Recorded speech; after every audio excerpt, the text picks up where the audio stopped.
बड़ी जानकारी मिल रही है वो रूस और यूक्रेन से जुड़ी हुई है। रूस के आगे टिक नहीं पा रही है यूक्रेनी सेना।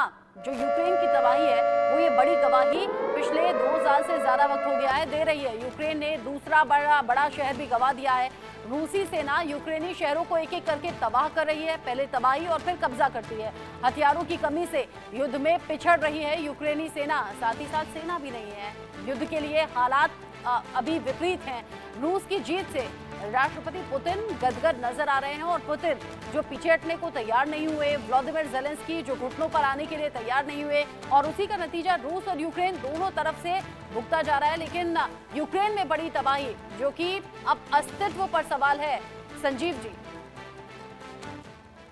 ये जो यूक्रेन और रशिया के बीच का युद्ध है ये आगे भी चलता रहेगा और यद्यपि कि रशिया को कुछ टैक्टिकल गेन्स अभी वर्तमान स्थितियों में जरूर हो रहे हैं, कुछ टेरिटरीज पर उनका कब्जा हुआ है, लेकिन चूंकि ये जो लड़ाई है ये वास्तविक रूप से देखें तो रशिया यूक्रेन के बीच की नहीं है, बल्कि इसमें महाशक्तियां लड़ रही हैं और ये जो महाशक्तियां हैं इनडायरेक्ट तरीके से लड़ रही हैं। यूक्रेन के सैनिक करके जो है अमेरिका और नेटो जो है गन्स चला रहा है और जाहिर है कि ये जो लड़ाई है ये महाशक्तियों के बीच में परोक्ष रूप से इनडायरेक्ट आपने कहा कि युद्ध चलता रहेगा। यूके देवनाथ सर, चूंकि यूक्रेन के पास तो उतनी ताकत है नहीं, ना ही उतने हथियार हैं कि वो लड़ सके, लेकिन जो महाशक्तियां हैं, जो अलग अलग देश हैं वो मदद कर रहे हैं, इसीलिए ये युद्ध अभी भी चल रहा है। यूके देवनाथ सर हमारे साथ अभी नहीं है।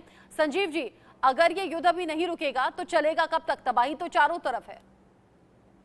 देखिए, इसकी कोई ये नहीं कल्पना की जा सकती कि ये कब तक ये चलेगा, लेकिन मेरे असेसमेंट के मुताबिक ये लंबा चलेगा, क्योंकि अभी भी कोई बातचीत की संभावना नजर नहीं आती। यद्यपि कि एक जो कॉन्फ्रेंस है स्विट्जरलैंड में यूक्रेन की तरफ से कराने की कोशिश जरूर की जा रही है, लेकिन रशिया का क्या रुख होगा ये अभी स्पष्ट नहीं है। और रशिया जिस तरीके की रिपोर्ट अभी आपने बताया कि रशिया लगातार वहां पर हमले कर रहा है, तो ऐसे में बातचीत की संभावना है वो नहीं दिखाई देती है। और व्लादिमीर पुतिन जो है वो गदगद हैं, यानी इसी तरह से जीत आगे भी होगी और फिर यूक्रेन के अस्तित्व पर सवाल बड़ा खड़ा हो जाएगा। लेकिन आप कह रहे हैं युद्ध चलता रहेगा क्योंकि महाशक्तियां पीछे से पुश कर रही हैं और मदद लगातार यूक्रेन को भेज रही हैं।